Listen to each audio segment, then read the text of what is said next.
I bought Mark Kelly at 15 cents. I sold him at 43. I rebought him at 40. So I am long Kelly right now, and it's been a great trade thus far.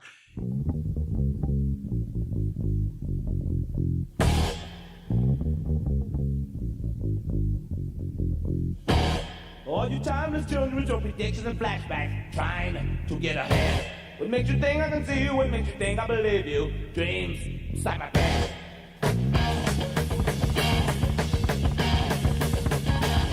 Have you heard me lately? We were stepping up lately. Shot that's from the past. All the dreams were flying, all the thoughts are dying. Heard it's coming fast. Another week goes by and another decade goes by in U.S. politics. How about it? What a week, right? It's been quite the week. So much has changed here in recent days. When you and I recorded our last episode on July 17th, the market was in a state of flux. Would Joe Biden remain on the ticket? Would we see the first female president? Would Kamala Harris be on the ticket if she were to, say, replace Biden at all? But later that evening, that Wednesday night, Joe Biden announces that he has come down with COVID. And the betting markets, did they shift ever in your favor, Mr. Joseph? You last week were espousing the values of fading any Biden strength whenever it appeared. So it's been a pretty good week for you, my friend. Well, I had a year and a half to put that trade together, the short Biden trade. So it was nice to see it all come together over a short period of time. It really did come together in that short period of time from Thursday night onwards. By Sunday morning, we had found out, well, depending upon where you are in the country, I suppose Sunday afternoon for some of us too. But on Sunday, President Biden announced that he would no longer be on the ticket. And in doing so, while he initially did not announce that he was supporting any candidate, he did put out a second statement saying that he would be endorsing his vice president, Kamala Harris. Jeff, that has been the biggest mover and shaker in the markets this week. Last Wednesday, we went over why Kamala Harris being on the Democratic ticket in 2024 was effectively a lock. That contract since moved from 90 cents to 95 cents. And while I suppose there's still an outside shot, she isn't, given the fact that all the delegates are now pledged to her, at least the capacity that she needs to become the nominee formally, perhaps as soon as 2 weeks' time. This seems like a done deal, but this is probably not the market that we should be looking to moving forward. The question is, who's going to be the VP? And of course, who's going to win the general election? Well, as soon as Kamala Harris was clearly the presumptive nominee for the Democratic Party, that did move to a new market. It didn't take long for predictit.org, and that's the platform we're talking about, the prediction market that operates under exemptive relief from the CFTC for trading on political outcomes, election outcomes. Predictit.org has really flourished in the last couple of years during election seasons, during general election and midterm elections in particular, as the data from the prediction markets has become as reliable or more reliable in the eyes of many than actual polling. The wisdom of the crowds apparently has some value when it comes to predicting political outcomes. So that's the premise for why these markets exist. Of course, there's other markets like Polymarket, but you can't trade that in the US. So predictit.org is a legal platform, political outcome wagering, and it's getting a lot of play as of late. So as soon as Harris became the presumptive nominee, that opened up a new opportunity, which is a market that no one was thinking about, which is who will be her vice president pick. But before we talk about that, we probably should talk about the VP pick that Trump made himself, because I think that was a little surprise. I have to admit, I had mentioned that I was long Marco Rubio on that. I did get out beforehand, so I bought Rubio low and I'd taken a profit on that, but I trimmed my position down. But I thought Vance was a surprise. I'd like to hear your assessment of that pick. As time has passed, because we recorded this last week when the RNC was going on, and obviously we didn't hear J.D. Vance's speech at the RNC last Wednesday when we had last recorded, right. But it feels like it was coming from a position of confidence from Trump. J.D. Right. Vance doesn't necessarily add anything to the ticket. And when I say add, I mean, if you look at the historical data adding a vice president from their home state typically adds about 2% of a swing in that direction for that party, right? So Ohio's been trending red for many years. I don't think there's any question that Ohio is going to go red this presidential cycle. That's right. It's not really a swing state anymore. That's right. So Yeah. when you're adding a candidate who is, an articulate thought leader within your particular political movement, and you're doing it from a state that really is not at risk for being lost, you're doing that from a position of confidence and strength. That's right. What I find funny is that there are these news reports coming out in recent days that Trump hasn't been enthused with how J.D. Vance has performed in his speeches since the RNC, and yet the contract is already settled at 99 cents. There technically isn't anything that could disallow Trump from dismissing Vance. Not that I'm saying I think that will happen, but Right. this is a market that may have been settled perhaps too soon. Well, I think he may have made his pick a little bit too soon. You have to admit the political landscape shifted materially when Biden announced that he would not be running and when Harris became the presumptive nominee. And then you start thinking, well, maybe I shouldn't have a confidence pick. Maybe I should focus on a battleground state pick. And that's what were the other options on the table for him. But that leads us to the next interesting market, which is the Democratic vice presidential market.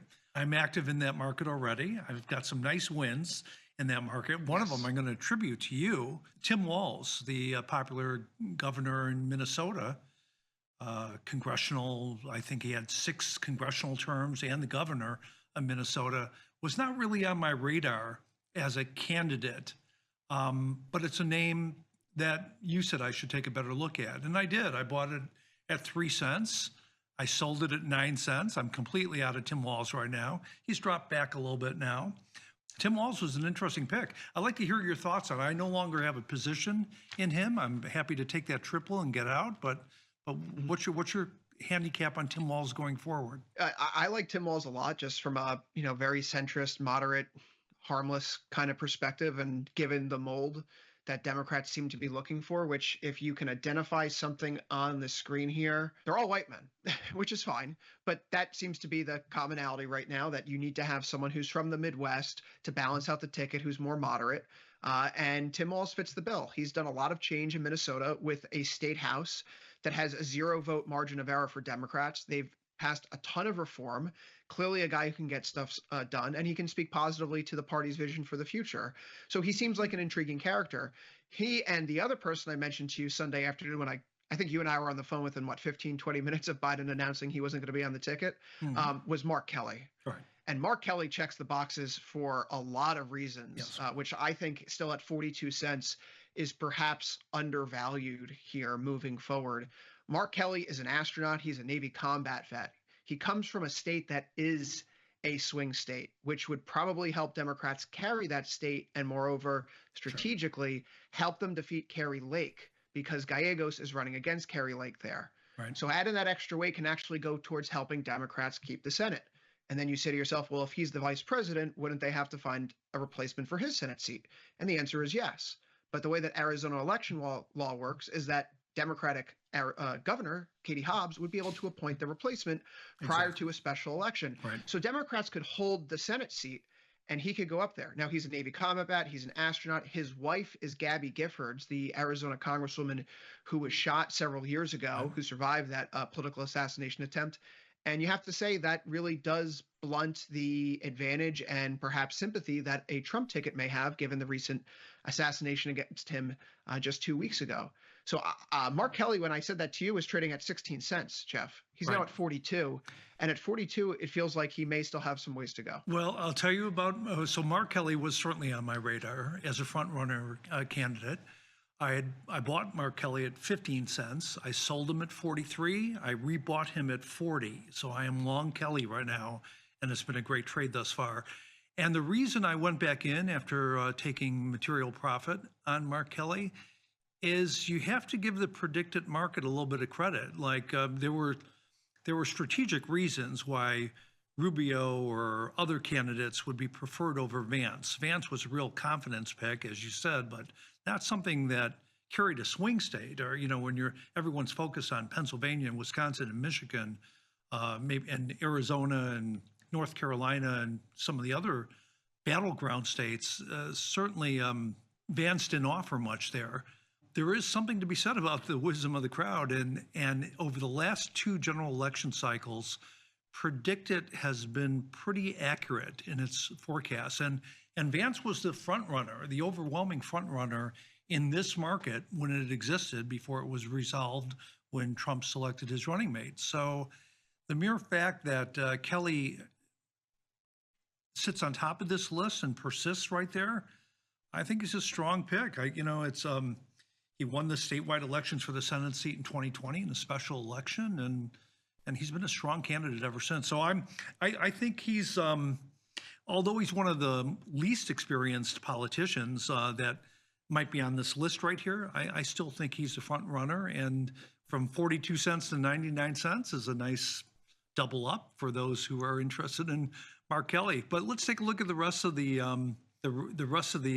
docket here. I took a short position on Josh Shapiro a couple hours ago at 30. In other words, I bought the nose at 70. So short from, in essence, if you're looking at the buy price, it'd be from 30. Have a couple ticks in my direction there. And I think the problem with Shapiro, even though he's such an attractive candidate, he's a tremendous campaigner. There's no question about that. He offers a lot to the ticket because he's from Pennsylvania, which is a swing state, a battleground state that's responsible for 19 electoral votes. And that's certainly winning Pennsylvania is the path to victory for either Trump or for Harris. But I continue to think that with the 730,000 voters that voted uncommitted because of the war between Hamas and Israel, Josh Shapiro would pose a potential problem for the ticket for Harris. Harris's husband is Jewish. Having a vice presidential candidate that's Jewish when you're trying to court or at least pacify a material segment of Democratic voters who are uncommitted at this point, I just think it's a problematic pick. And that's why I took the short position in Josh Shapiro. I'd love to hear your thoughts on that. Yeah, I mean, it sounds like we're, going to go to a place where, what kind of conversation are we having? But then again, there was a group that put out a letter today. A website was just registered, ironically, with an Israeli company called Wix, called no-to-genocidejosh.com. And they released a letter saying that, Kamala, you can't pick this person because he's been such a strident supporter of Israel from his time as attorney general to governor, and he wasn't there for, UPenn's president. He threw her under the bus, as the common knowledge is, so to speak. And so there is a movement within the Democratic Party to make sure that he's not the VP pick. And it's because the VP pick, as a lot of Democrats are saying, needs to be someone who doesn't just court the undecideds in the swing states, but pulls the left back into the party and expands the tent again. There's no other candidate out here that's seeing websites pop up called Say No to Genocide Kelly or Say No to GenocideCooper.com. And I think that's a really underrated point, that just by nature of his stance, this gives the Kamala ticket a chance to break from some more of the unsavory aspects of the Biden administration's policies with respect to foreign policy, regardless of what your views are, wherever you stand in the party. So if you bring someone in like Shapiro, it is being seen by some insiders, and the media reporting is widespread on this, that it could keep the left out and not help heal the divide because of Israel-Gaza. For me, I think the one candidate on here who is probably overvalued, so to speak, might be Andy Bashir. And I say that because while he checks a lot of the boxes, he had a really terrible interview on MSNBC a few days ago in the morning as he starts his press tour. And then today he was talking about Diet Mountain Dew, which, for those that don't know, J.D. Vance in a recent speech complained that everyone says that everything is racist now. And his joke was that he drank a Diet Mountain Dew the other day, and so therefore he's also a racist. So Andy Bashir had a whole bit today where he's clearly trying to get the attention and say he's paying attention. I could take on J.D. Vance. I can make fun of him for his silly remarks. He's trying to openly audition for the role. Yeah, that seems a little desperate. Yeah, that's my take as well. I saw that he was very aggressive in attacking Vance today. And of course, Bashir's Kentucky governor, eight electoral votes in Kentucky. Kentucky's an important state that's certainly in play. Well, it's a deep red state, we should say, but he's an interesting candidate because he's in a position to counterbalance Vance. I saw that he was drifting away in the markets. I have a third position that I'll share with you. So I re-entered. I'm long Kelly. I'm short Shapiro. but I just also bought today Cooper at 15 cents. And my thinking on Cooper, I'd love to hear your thought on it. North Carolina, also a battleground state, right? That's 16 electoral votes. And of course, Cooper is a dear friend of Harris. They're pretty close and has been for a long time. He's been looking for a job. He's in his final term right now. And, he's won 6 statewide elections in what is a key battleground state. So I think Cooper's an interesting candidate. I don't think he's the candidate that goes all the way, but I thought he's showing a little value at 15 cents, which is where I got filled. What say you? Let's work backwards from that study of data that shows if you add someone to the ticket, that state usually swings 2% in favor of that ticket. So adding someone like Roy Cooper could theoretically move the needle 2% in North Carolina. Is that enough?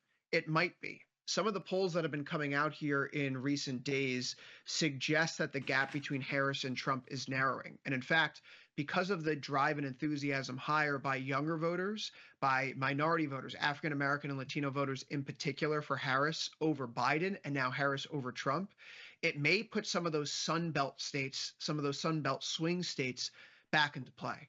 I personally still have Trump winning the general election. I still have him winning the Electoral College. I have North Carolina in his corner.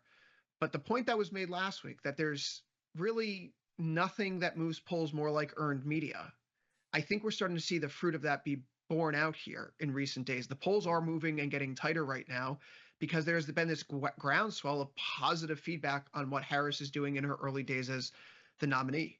So would Cooper then become more viable moving forward? Well, if the polls continue to show that the race is tightening up and North Carolina becomes a more narrow race, let's say with just Kamala v. Trump, it's a 2-point race.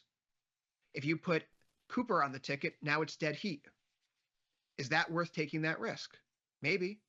So Cooper, to me, I think the pick here isn't going to come down to, who checks the boxes according to the policies, XYZ. I think it's really going to be which candidate, which potential nomination gets you to the Electoral College. And that's why when I look at this list, Andy Beshear is a no. Kentucky is never going to vote Democrat. Pete Buttigieg, Indiana, never going to happen. And perhaps too much continuity within the Biden administration. It's difficult to sell the American people that this isn't just going to be 4 more years of the same border policies, the same inflation policies that so many people are upset about. J.B. Pritzker, probably not, from Illinois. Again, a blue state. And then Gretchen Whitmer, she's intriguing, but she wants to be president. And just through the grapevine, I happen to live in the same town as her sister. And so you hear things when you talk to people that are politically connected and also when you follow them on Twitter, So I don't think it's going to be Whitmer. She doesn't want to be vice president. She is the co-chair of the Harris campaign. And I think that was a deliberate announcement to tell everyone she's off the board right now. So for me, it's going to be Kelly, Shapiro, or Cooper. Walz is an underdog. He's the dark horse ticket here. Shapiro, to me, as much as I personally like him, I think he did a great job as attorney general. I think he's done a good job as governor. But the contours of this race and the division in the Democratic Party means that the Israel-Gaza issue needs to move away from the Biden stance. And Shapiro has the Biden stance. Kamala can offer the reset. And of course, we know that Kamala's stepdaughter has been enthusiastically pro-peace, stop the war, BDS. She's all in the full let's be in a Palestine side camp. So there is a little bit more sympathy and flexibility there, and that's the way that the ticket needs to keep moving if you want to unify the party, from my read of the news and the people that I've talked to. Do you think there's any dark horse candidate that does not appear on this list that has any shot at being named? No, I've heard some names of like Deval Patrick or Michelle Obama. That's coming from a very particular subsect of Democratic Party elite that everyone was kind of like rolls their eyes at. There was something that you and I were talking about last night. There is perhaps the mirage of arbitrage in this market here. I want to focus on these 2 particular betting markets. Will Harris be the 47th U.S. president?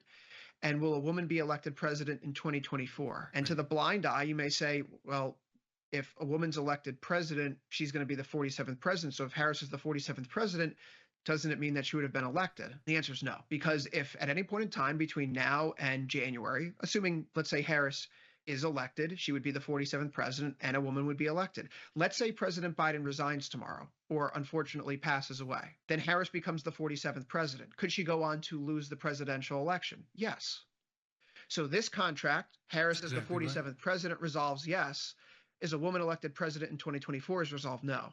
Right. So this may be an arbitrage opportunity, perhaps as we get closer to the election, right? Because if it's now November 4th and Biden's still the president, odds are maybe he's not going to pass before Election Day. So I think you have to be 0 days to expiration on on that one. And to make your point, you can look at that market in the center of the screen. Will Biden resign during his first term? And the market's currently giving that a 19% probability. And once again, for people who are new to prediction markets, they're binary markets that trade between 1 cent and 99 cents. They resolve at either 0 cents or $1. Pricing is consistent with what the market feels is the probability of that particular outcome. So will Joe Biden resign during his first term? This crowdsourced market is saying there's a 19% probability of that. I think that might be a little bit high. I think he clearly is dug in his speech a couple days ago. And quite frankly, I think that's a reasonable trade to consider, is to buy no's there at 82 cents. You take 82 cents up to $1, and that's not a bad trade to have a 23% return in a matter of 4 months. But that accounts for that arbitrage or the appearance of arbitrage that you just alluded to. Did you watch Biden's remarks yesterday? I did. Did you watch Biden's remarks yesterday? Yeah, and there seems to be a general consensus that something was missing in that statement. Well, and the reason being why, as to why he didn't really speak to, aside from the idea of passing the torch, he really didn't speak to why he was passing the torch after only a week ago being so adamantly against it. So as someone because who the party conducted polls and he was. Well, say more about that. That's something you shared with me earlier, but share that with our listeners. Yeah, so the party was definitely conducting polls in the past week. Absolutely conducting polls in the past week from the ground up, making sure, in states like New York as well, because there have been reports out in Politico that New York is becoming a battleground state. And that's not the opinion of a Republican in the rural part of the state like Elise Stefanik. That's from Democratic councilmen in New York City. So when New York City, the thriving heart of Democratic politics, is all of a sudden saying, hey, this is now a battleground state, it raises some eyebrows. And the data that the party collected, as has been publicly reported now, that was put in front of Biden, showed that him staying on the top of the ticket could literally lead to a Walter Mondale type of election. Which is to say that he might win Delaware, a little gentleman's sweep, but then everything else is effectively leaning red or locked in red. And so when he says why did he leave? People are asking for an answer because he was almost certainly going to lose. Right. Does that mean that Kamala is going to win? No, but it feels, and the voters have responded to the party, and the party has responded to the voters, that Kamala offers the party a better shot. So I don't think there is another answer. It's just he's a pragmatic guy and said, this is not my legacy. I don't want to be a loser. That's right. It's certainly much more of a horse race now. There's no question about that. I agree with your overall assessment that it still leans towards Trump, but it's a much, much tighter race right now. That's going to make this a lot more fun. And I look forward to my weekly segments with you.